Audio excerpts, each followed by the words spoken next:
And when Jesus talks about taking up the cross, about death and resurrection, he means foregoing getting it right and giving up what it might mean to make everything work out for me and instead just trust God and love people.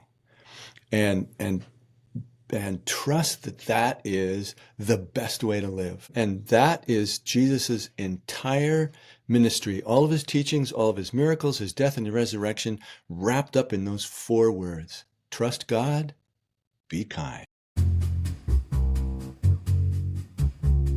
Welcome, everybody. It's time once again for the next chapter with Charlie Hedges, as he explores turning the page on his life and yours.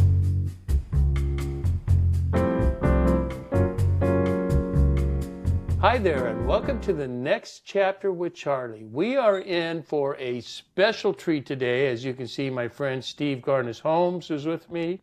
And, talking to Steve is like talking to a biblical writer. It's like talking to a writer of wisdom literature. He just has so much insight that he has to offer. And today, we are going to begin the show by addressing, well, actually, I changed the beginning, but the beginning was to be, what does it really mean to follow Jesus? Is it a head or is it a heart issue? The heart says to love, while the head becomes laden with thoughts of being right. But there is only one right way to follow Jesus, according to Steve, and I totally agree. And that way is to love. Steve Garnass-Holmes will challenge what you may believe and encourage you with one simple truth. And as we talk to him, let's find out what that is. Steve Garnass-Holmes, welcome to the next chapter with Charlie. Thank you. Great to be here with you. It's always great. I said, I want our shows that we do here, and as I try to make this, I try to ad-lib more than just reading. So I want our shows to be like our conversations we had yesterday. So when I have conversations with you, I think I want to tape them for the show because those are the dear conversations. But yesterday always also, um, oh, before I get into that, I realize I have one question because that I think our audience needs to know that you are entering older age. And yesterday, you somewhere between shocked and embarrassed me with your physical life, what you do physically. You ski, you ride bicycles, you don't drive your car to the post office, you ride your bicycle to the post office. You're like a mid 20th century American. Well, I think I'm going to be a late 21st century American when we've burned up all the oil and not so much choosing to live off the grid, but the grid is falling apart because we're overusing it because of the energy that AI takes. All of a sudden, we're going to realize that riding our bikes is a way we can get around. Unless you live where I live, and then Yeah, everything is miles away, and it's all yeah, cement. yeah, yeah. You think of um, even the big cities in Europe, in Amsterdam, in Denmark, and the Netherlands. Everybody rides bike. You look at Russia, Everybody rides. 150,000 bicycles in one car. It's like, You better know that when you're walking the streets of Amsterdam. that's right. Yeah. But they don't have traffic accidents. Nobody complains about parking. There's no pollution. It's a pretty sweet way to live. Yeah, and unfortunately, what we're talking about right now, we're not going to get to experience it for a while because our president is making enemies of everybody in Europe. People in Europe hate Americans. Don't Yeah. come to Europe. Don't come here. We don't want you. And it's like, what happened? Yeah, it's interesting how the ethos of the bully has totally taken over not only his domestic relationships but our international relationships. He's just swaggering around alienating all of our allies. And the people in Europe don't hate Americans. They hate the president. They're real clear about that. Are they? They, Are they? yeah, So what yeah. about us visiting? Are we safe visiting? I mean, are Oh we yeah, okay to visit? yeah, yeah. Um, there's a famous ad that went around in Canada of a fellow who's checking in, I think, to a hotel, and the person behind the desk asks him some question that has to do with his residence or something, and he sort of apologetically says, "Well, I'm American." And she pushes this little button down behind the counter, and it's like you think it's some sort of security thing, but what it does is it opens up the gate, and she comes out and she gives this guy a big hug, as if to say, "Oh, you poor guy, you have such a terrible president. We feel so sorry for you." I think people around the world get it, that the president does not represent us. He represents his own I ego, hope and that's so. pretty much it. And as we're moving along here, my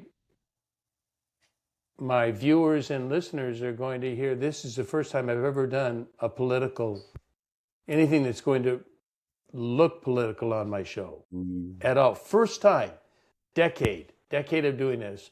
And so all of my Trump bashing that will come out today, I think it's important for people to know that I am Republican. I've always been Republican. But like you said, this transcends party. You This know, is not about a party. yeah, I've always thought of myself as a flaming liberal, but in the Well, last year, I've come to realize that in a lot of ways, I'm really conservative. I really believe in law and order, and I believe in respect for institutions, and I believe in the slow, gradual change for things. You don't just sort of launch into stuff. You talk about it, you work it out. Um, and all of those things are things that the current administration is against. There, there's no respect for institutions. There's right. no respect for law and order. The all those old-fashioned things like the Constitution, they don't matter now. So it's really not a matter of liberal, conservative, Republican, or Democrat. It's entirely a matter of whether you happen to like the president or not. It's very personal. That's the only, I mean, look at his cabinet. The only qualification that anybody on the cabinet has is that they like him.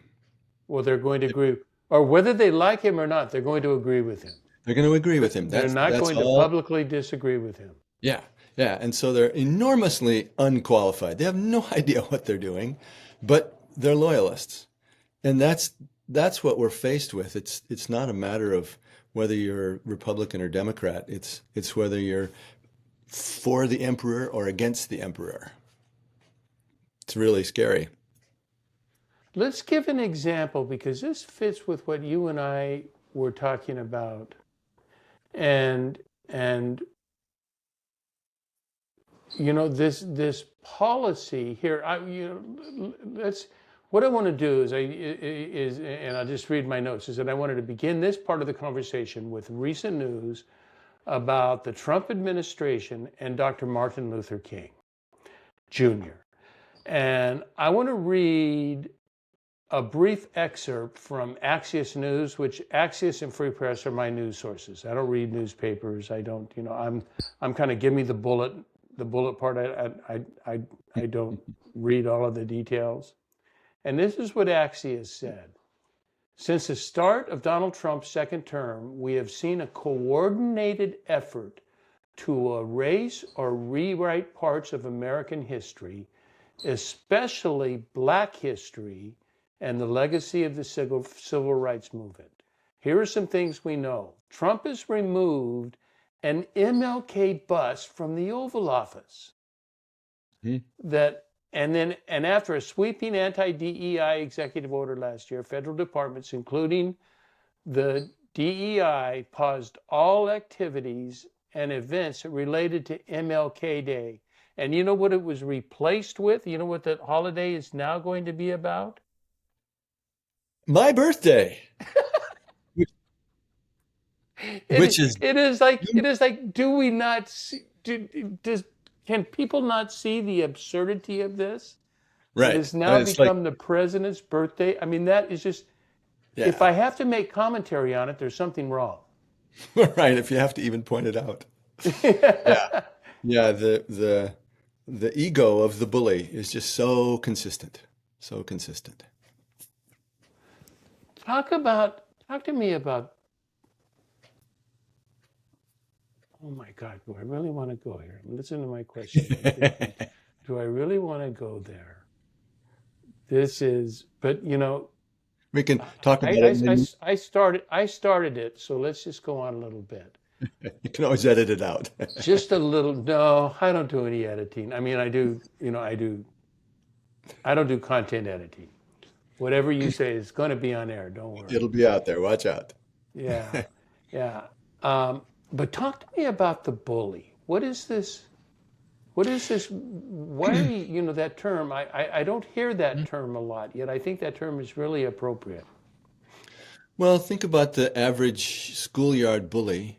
Um, is sort of the stereotypical um, guy who has a chip on his shoulder, and it's never quite sure what it's about.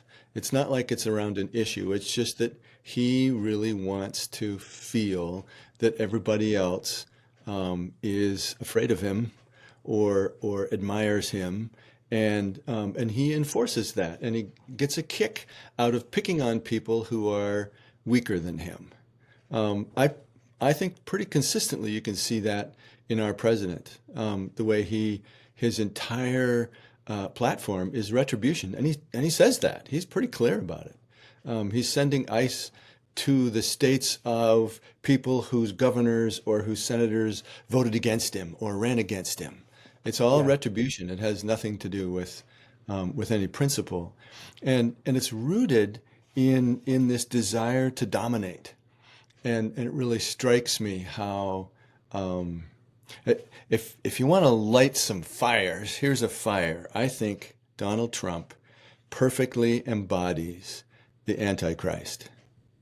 Everything that Jesus ever said or did, Trump is against.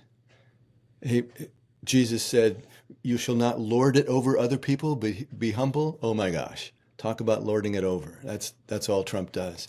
Forgiveness and healing. Nope, nope. He's against that. Um, the the the constant, consistent prophetic message that God looks out for the poor and the powerless and the outsiders and the marginalized. No way. No. Trump is all about the billionaires and the millionaires. Just consistently, everything that Jesus is for, Trump is against. It's it's amazing how anti-Christ Trump is. Well, And let's and do this. Let's do this, Steve. Let's take what Jesus was for mhm. and let's talk about that and then remind me to evaluate at the end, where is our country in light of this? Mhm.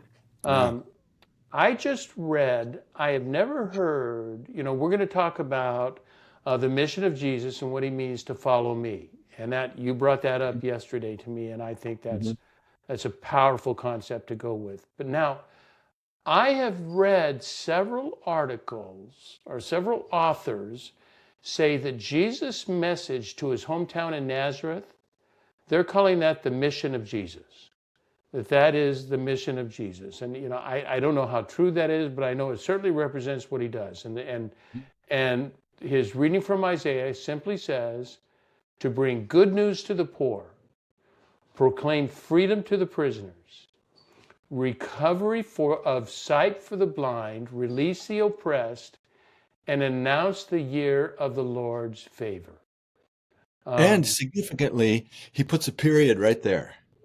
To proclaim the year of the Lord's favor, period. If you read Isaiah that he's quoting, he leaves out the next phrase, which is, and to declare the time of God's vengeance. Jesus specifically omits that. There is no vengeance, only favor. Isn't that interesting? that's fascinating. What do you make of that? Well, as I talked yesterday, um, this is my one sermon that I'm always preaching. There are two religions in the world, and everybody is always practicing one or the other of every religion or no religion. One is the religion of being right. You figure out the formula for how the universe works, and then you play the game according to the rules that you've figured out so that it turns out as well as it can for you. You do your best to get it right. And in Christian setting, what that means is you follow the laws of God and then you go to heaven. And if you mess up, then you get punished. It's all about rewards and punishment, so get it right. The other religion is the religion of being in love.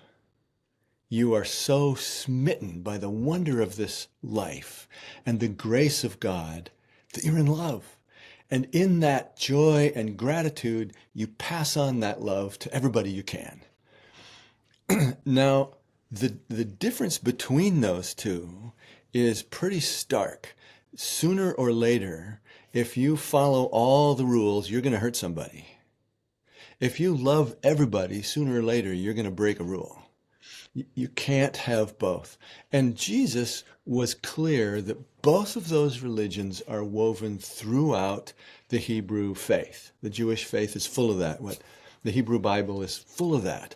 So you'll see these declarations that God is forgiving to the seventh generation and that God punishes. And they're both in there. And Jesus asks us to choose one or the other. And he's always doing things like quoting Hosea 6:6, in which God says, I desire mercy, not sacrifice. I don't care if you get all the sacrifices right. I just want you to love people. And Jesus is real clear about our temptation. The natural instinct of the ego is to get things right and to make everything work out for me the way I want it to work out. And when Jesus talks about taking up the cross, about death and resurrection, he means foregoing getting it right and giving up what it might mean to make everything work out for me and instead just trust God and love people. And trust that that is the best way to live. And that is Jesus's entire ministry, all of his teachings, all of his miracles, his death and the resurrection, wrapped up in those four words: trust God, be kind. And you can see the tension between that way of living and a way that's much more rule-oriented and therefore becomes doctrinal, that these are the things you have to believe, that struggle that shows up throughout Christian history. It's there in the New Testament. You can see those two energies fighting against each other. And this gets to what we were talking about yesterday about faith and what it is. A lot of people talk about having the Christian faith. And early on in the scriptures, when people used that word, what you can see they were talking about is having faith in Jesus. And then after a while, it became having the faith, which is not a relationship, but a set of beliefs, a set of opinions that you can either believe and get right or not believe and get wrong. And so that tension is even woven through our Christian history.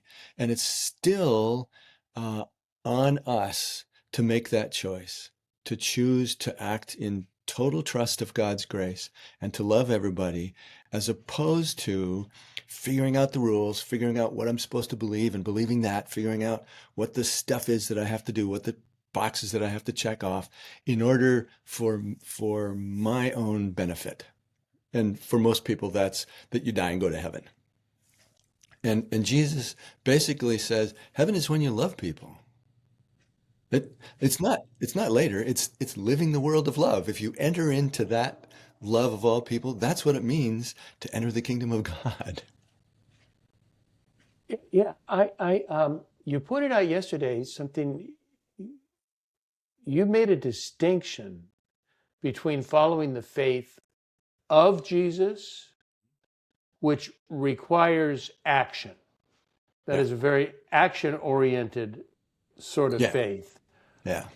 But we've concocted this faith in Jesus, which really comes to me not a lot more than a personal opinion. Right. And it's a, I have to go back to my baby Greek to remember the way that it is written could be translated of or in. It's just it's rather arbitrary to the translator, and the translator must contextualize, Sure. in my mind, what is going on in the whole text, is to say, is it faith of and faith in? And the text seems to ask me to follow the faith of Jesus, not the faith in Jesus.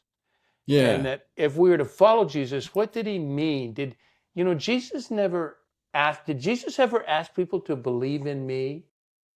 Well, he in the Gospel of John, he does.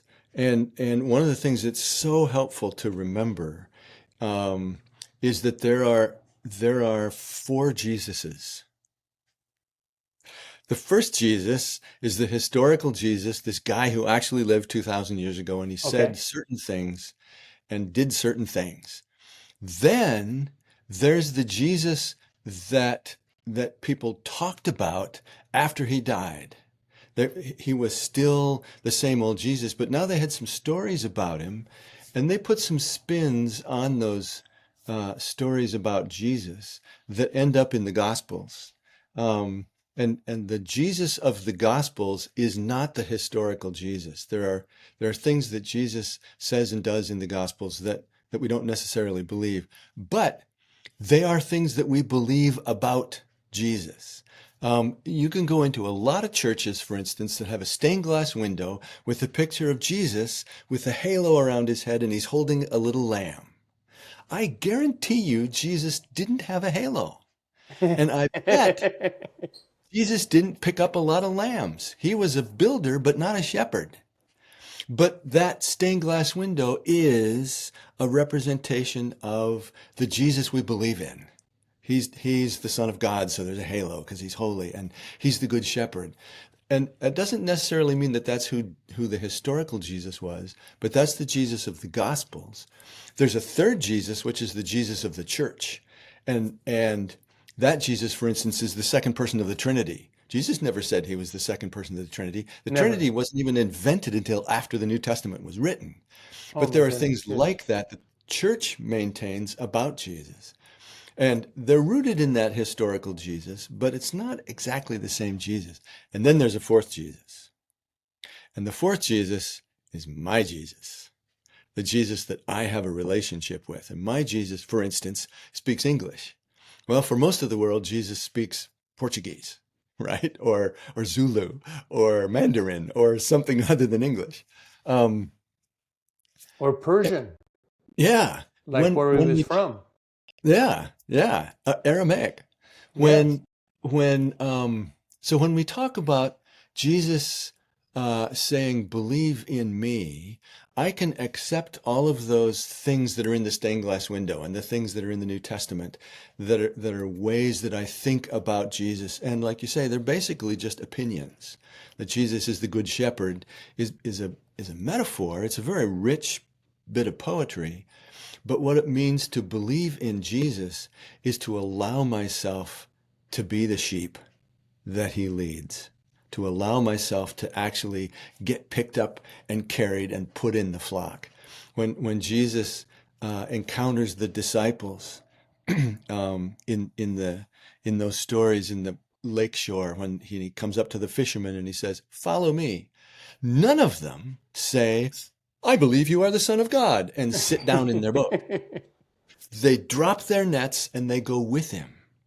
And I think that's the tension that you're talking about between believing in stuff about Jesus rather than following as a companion of Jesus. And rather than my faith being faith in Jesus, that I think he's the Son of God, I think this and think that about him, I have the same faith that he had, that God is graceful and powerful, and that I can absolutely trust God and absolutely love people.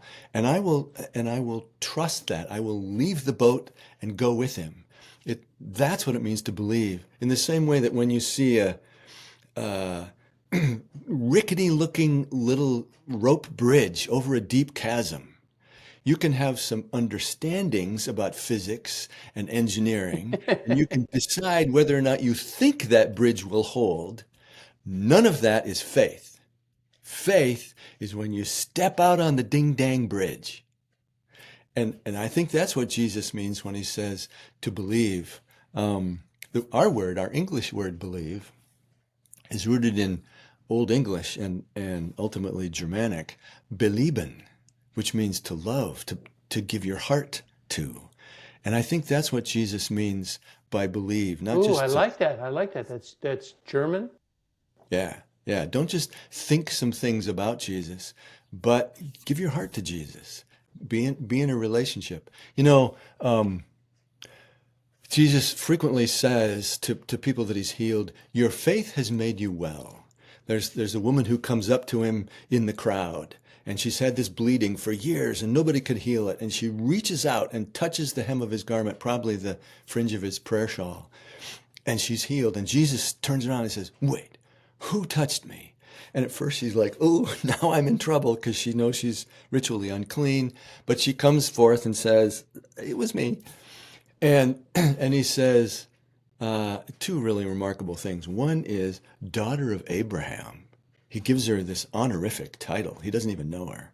And the second one is that he says, your faith has made you well. Now, he doesn't know anything about her religious beliefs. What he does know, the only thing he knows, is that she reached out to him. And there's two parts to that reaching out. One is trust. She reached out trusting that something good would happen and she wouldn't get in trouble. She was willing to take that risk. But she also reached out. She made connection. And for me, faith is reaching out. It's establishing a connection based on trust without necessarily knowing the outcome, but just trusting, I believe this is going to be okay. I'm going to trust this bridge. It's kind of like I've tried really consistently to communicate in lots of different ways to our three sons, I believe in you. And I think that's what it means to believe in Jesus. Not necessarily I have some opinions about whether or not you are the Son of God, but who you are, I trust. And I think that's a different kind of believing than just having some doctrinal notions. It's an action of trust and connection. Well, the doctrinal connections, as you know, but I don't know if how many of our listeners know, but it was, at least 3 centuries of debate to determine that Jesus was divine. Yeah, and they came up with what we just take for granted, oh yeah, he's God. Well, no. The early church did not quite. It took them 3. The debate started in the 1st century, and I guess formally ended in the 3rd century. But there were remnants of it that continued on. Sure. And I think consistently Jesus made it clear that he didn't much care what you thought. What he cared is how you love people. He was quite open to the faith of a Roman centurion or of people who were not even Jewish because of their faith, their willingness to reach out in trust. And I think it was real clear to him that he didn't insist that everybody be Jewish. He just wanted everybody to be loving. Yeah, he wasn't forming a religion. Right. He was Jewish and he just wanted people to be really good Jews. And he said, here's what it means to be Jewish. Love your neighbor. Love, he always hearkened back to the scripture and the law of God. He was rooted in scriptures and rooted in the temple. It's not like he wanted to destroy that stuff. And they asked him, so It was almost like a parlor game, not quite a trick question, but sort of like, who's your favorite? Who do you think the greatest rock singer ever was? And you can all debate that. Well, they would do that about the commandments of God because there's 613 of them, and they argued about all that stuff. And you notice how Jesus, when people asked Jesus questions that were either direct or implied, like 113 times in the Gospels. And 111 of those times, he responds with another question or with a story that doesn't seem to be about what they asked Right. about, or he turns, Really. Look at your data. You what a data-driven guy. yeah, he was just always I didn't messing know with that. people, 111 except, out of 113. except when somebody said, what do you think is the most important commandment? What's the greatest commandment?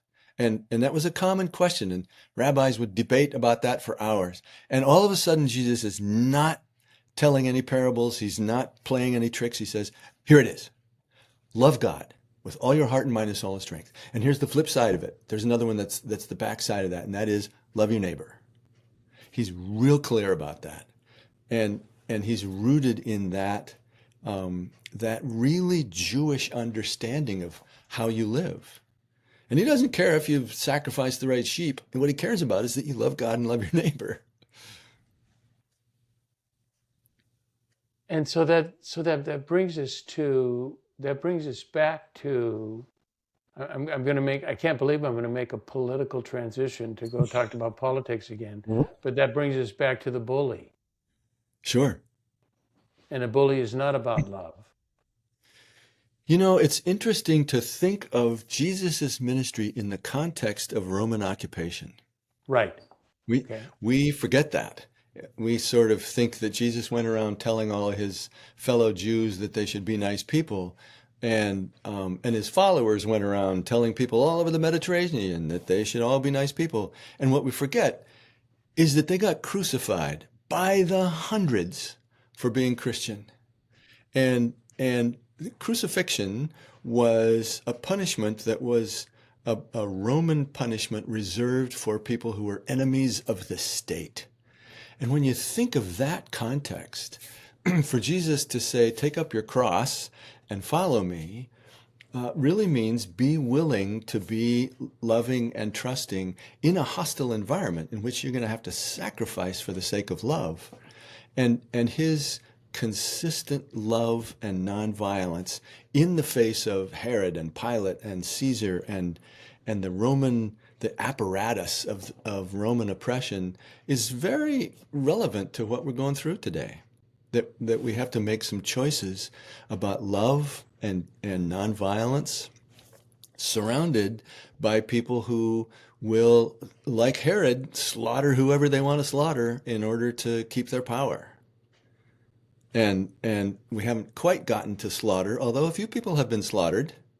You know, when a mother gets shot in her car in the face because some guy's pissed at her, that's slaughter. I would call that slaughter. And there haven't been hundreds and hundreds yet, but there have been dozens and dozens of people who have been shot and thousands of people who have been arrested and detained and deported. So there's some real brutality going on. There's some real Gestapo energy out there on the streets, choosing to be gentle and loving and courageous in that kind of environment. That's what Jesus was talking about. That this is what he was training us for, to go out there like sheep among wolves, like protesters in the face of ice. Sheep among wolves is protesters in the face of ice. I like that. It's unfortunate that the protesters get violent. Right, That screws up the whole message. But well, but and then that's those are I read a lot that said those are also instigators, that they are not so much the protesters. They are people well, that come in that are looking for this sort of thing. sure. All it takes is one person to throw a brick, and you got trouble.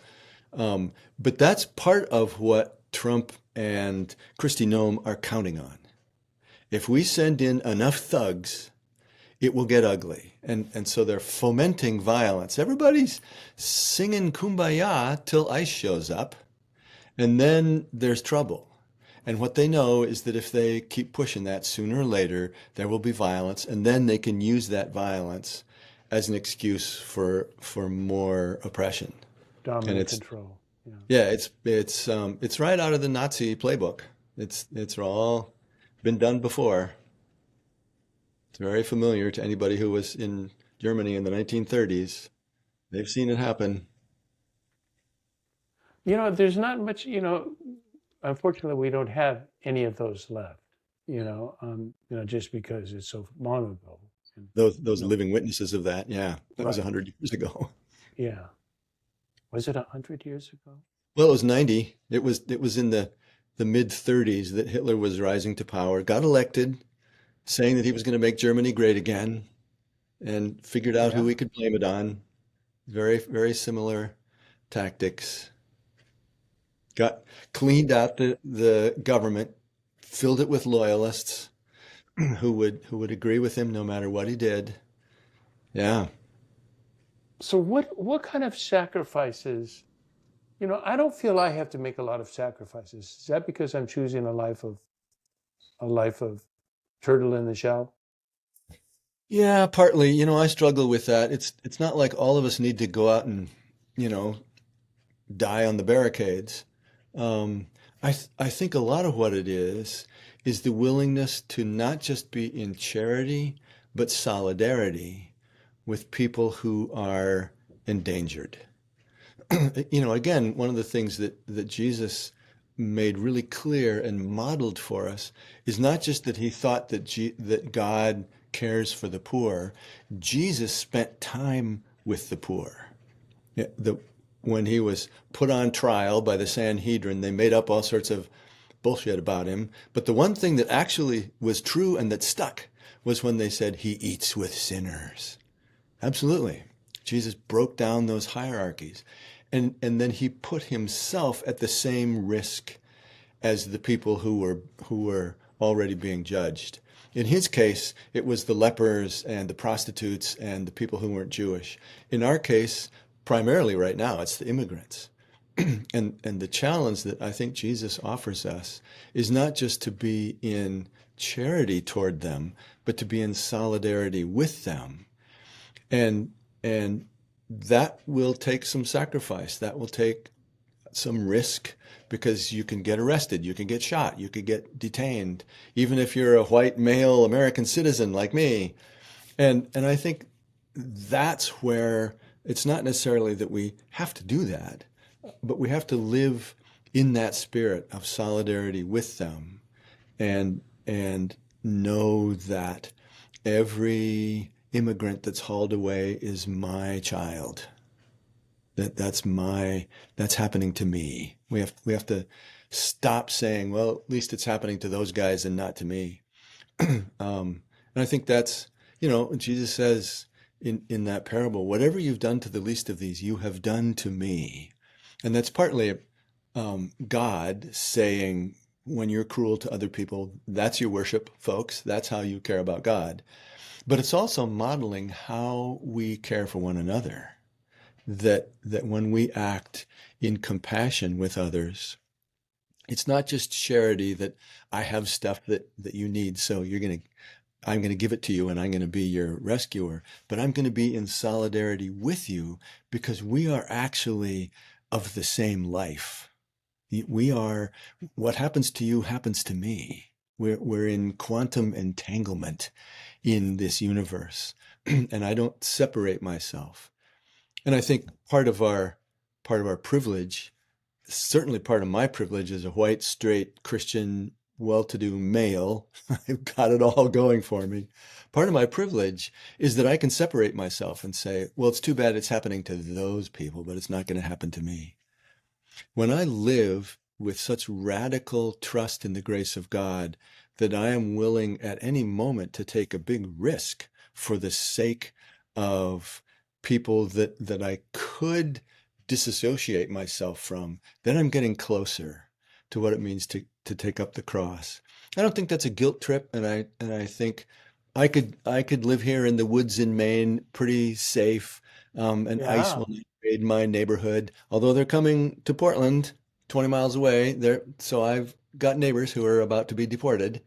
Um, but I could choose to remove myself, or I could get involved and speak out and lend my voice and risk whatever cost that might take. I guess I've elected, I don't know about the sacrifice that I make. I don't feel like I make sacrifices, but I feel like my life, in many ways, my Christian life is lived amongst the poor. I, Mm. I, two charities that I've been involved in, and it's more than just writing checks. I've been a part of Mm. a part of the hands-on ministry. One was we built water wells in Uganda. And Oh, so I cool. would go to Uganda 2 to 3 times a year. And I was either with the team, which were all they were all nationals. There was one expat, the leader was from Romania or is from Romania, and everybody else was Ugandan. And so that is the team that I got a hold of and that I became Mm. part of, and I became solidarity with that team. Yeah. And I would go to villages where we were supplying water, and the community I learned so much. You talk about the happiness of the poor compared to the happiness of the rich, and the happiness of the poor is much wealthier than the happiness of the rich. So much Uh, deeper. Yeah. and because it's all about each other. It's not about Hmm. any individual. It's about each other. And if I have something, I'm going to share it with my neighbor.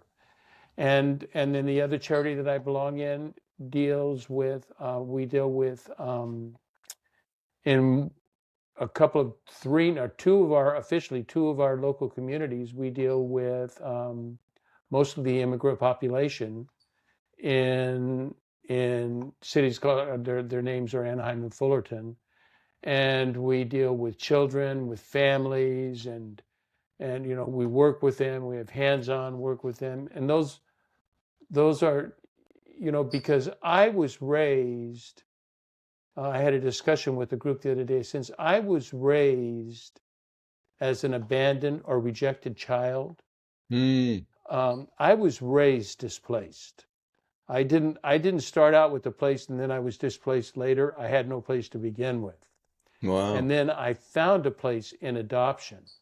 Um, but it nevertheless took me 30 years to even begin to overcome that. Sure. And I find that what is really helpful to me, Steve, and so that's why it's not sacrifice, is I so identify with the abandoned and the rejected and the oppressed. Hmm. I just Hmm. identify they're my people. That is who I Yeah. am. So when I see or feel the oppressed, I see and feel their oppression.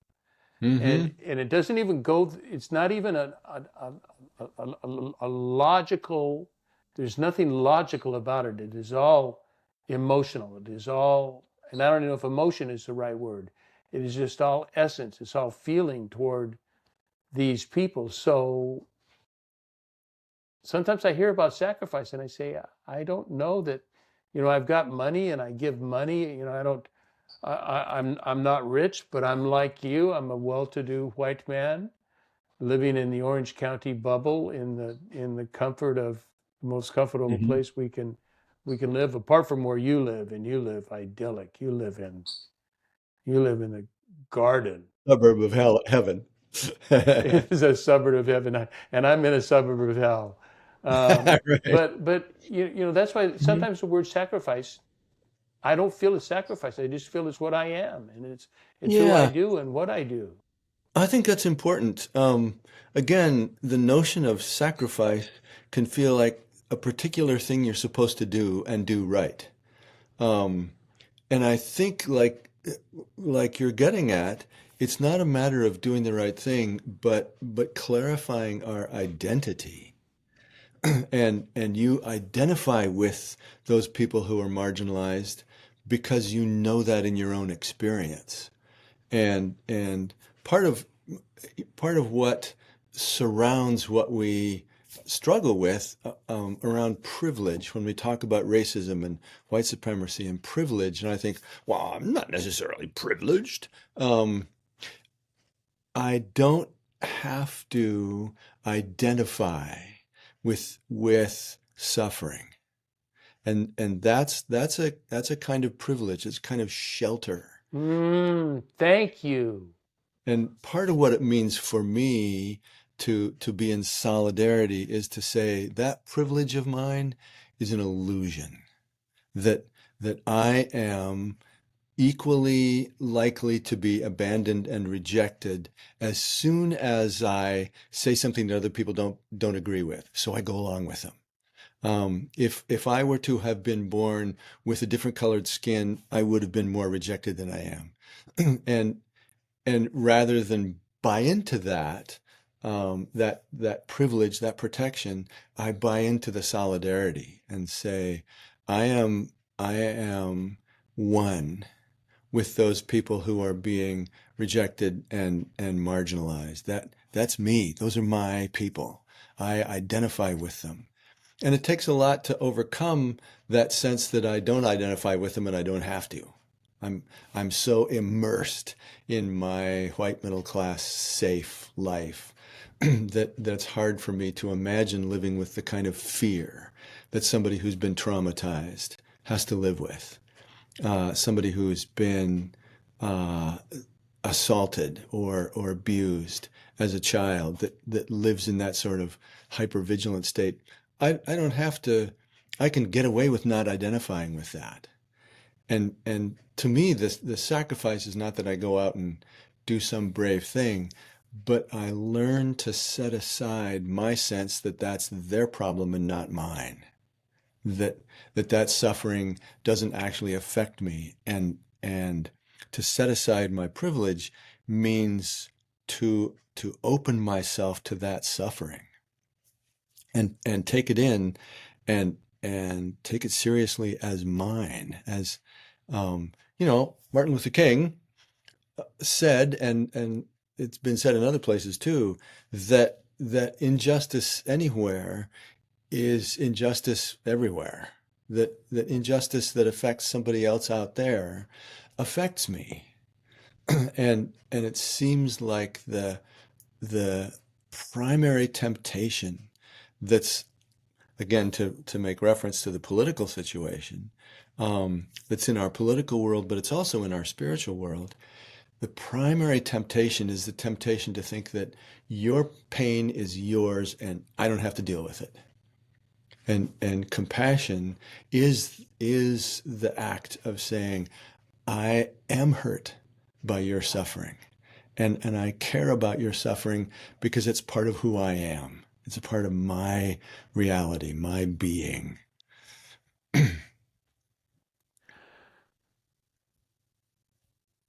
That's really helpful, man. Um, but it and I don't know how to comment. I'm just, although you're making me think, do I need to make, what do you think? Do I need to have talks like this more on my show rather than personal development and all that stuff I'm getting bored with? Well, if you're getting bored with, maybe you should do less of it. You know, um, I think part of, again, to get back to that notion of following Jesus, uh, if we imagine this scene in which Jesus is standing on the lakeshore and he says to the disciples, "Follow me," and the scriptures, in a couple different versions of it, indicate that they immediately left their nets. They just dropped the stuff that was in their hands and followed Jesus. And if we imagine that as a real historical moment, I can imagine the fishermen looking at each other and thinking, "Follow him where? Where's he going? What's going to happen Well, next?" they ask him that. They ask him, "Where are you going?" Yeah. And he, And and there's that little moment where they say to themselves, "Will I follow him even if I don't know where this goes? I trust him, so yes." and they make that choice and they get up and go. And I think, you know, thinking about the kind of talks to have on your show, or what we do next as a compassionate act, whether it's in our personal lives or in the political world, there's, I think, the next step is always revealed to us, but never more than that. You know, the invitation is to the next step. And again, that's where our faith comes in. Do I trust Jesus to lead me in a way in which I can't see where the road is going? All I can see is this next step. I will follow him today. I will do this. I will have this conversation. I will ask this question. I will engage in this activity. And I don't actually know where that's going to lead me, but I'll trust Jesus and go with it. I'll follow.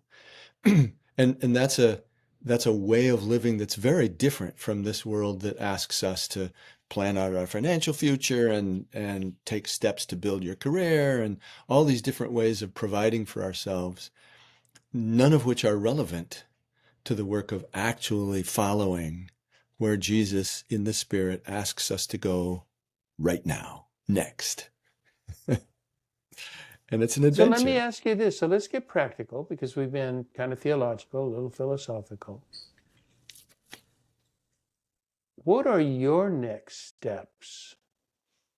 You know, if you have it, do you have it, not next steps, just do you have a next step in this journey of following Jesus? You know, a couple of them. There are things that I feel called to continue to do. You know, it doesn't feel like so much a next step as keep on going with my writing poetry and just in general the way I treat people. And those are conscious things. I mean, like when people ask me, sometimes when people say, "So what do you do?" You know what they mean is what's your job? Oh, I And know. sometimes I will tell them I'm a retired Methodist minister. And sometimes I'll say, "What do I do?" "I write poetry. I ski in the woods. I write," and they say, "No, no, I mean, what do you do?" And I say, "I try to spread light in every relationship, whether it's my friends or a stranger at the store, so that people walk away having been blessed." That's what I do. That's my vocation. So there are things like that that I feel like I will keep taking those steps. But two specific things that occur to me.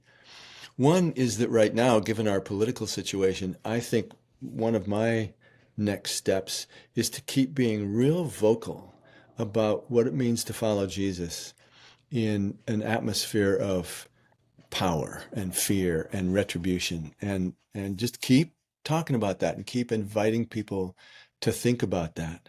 And interestingly enough,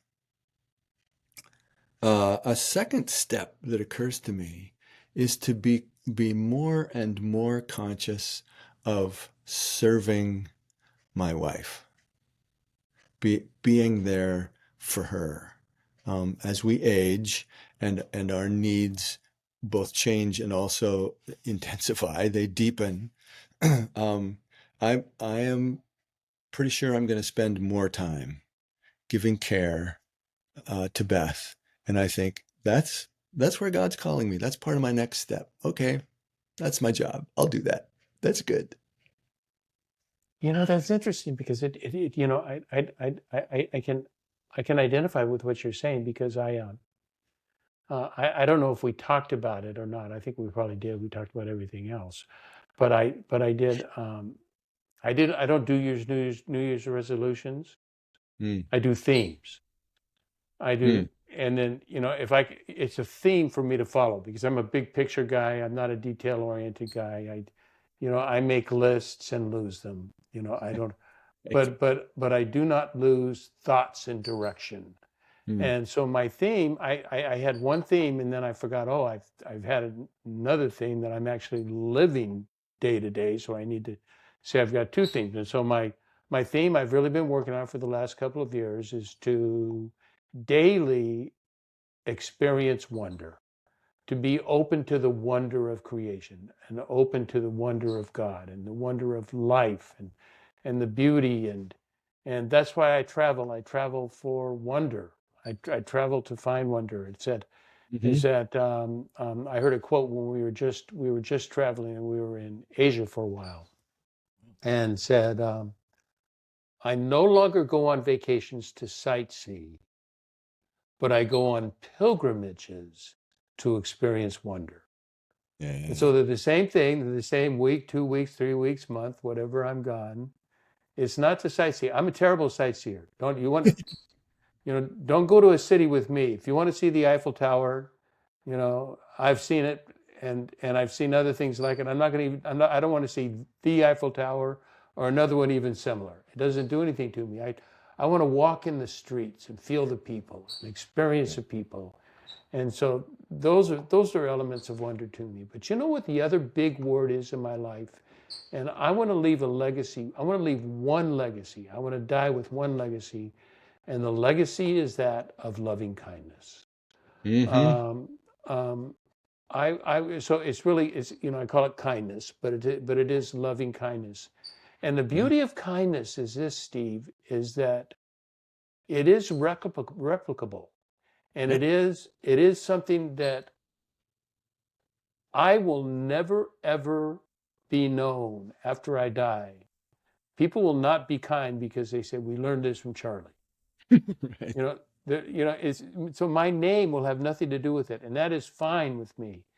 But if I leave a legacy by being kind to someone, and that sort of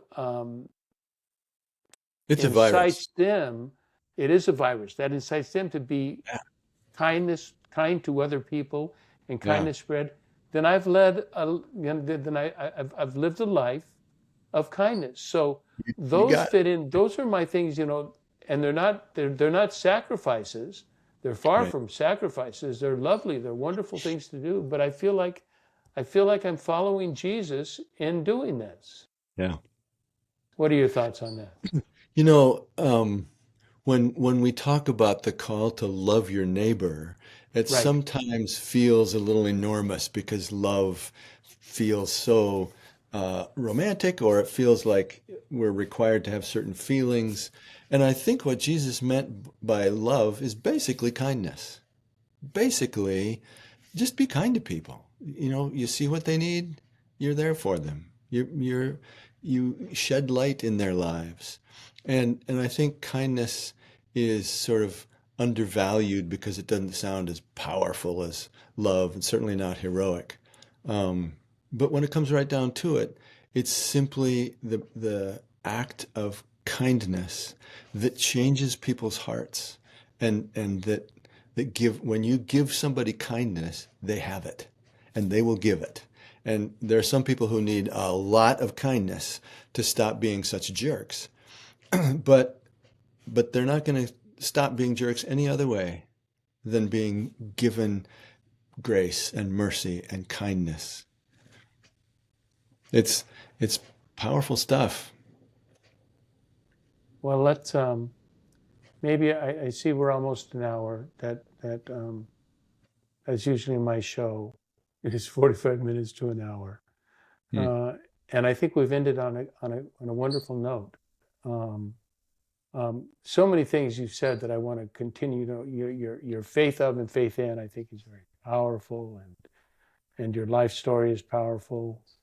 But to end, sacrifice is solidarity. It's identifying with other people. It's identifying with the state of other people and the broken state, and and that love and loving kindness is the answer, or is an answer. Yeah. Oh, I would even say the answer. I'm I'm a big believer in love. Yeah, and it's not like I say, it's not charity. It's not that I'm giving somebody else something that they need. It's what I need. I am not whole until I am one with the other people that I am one with. It's what to me it means to be the part of the body of Christ. we all have our part and we all belong, and I am not whole unless everybody in the body is whole with me, and I'm always seeking that wholeness. And that's where the power comes from.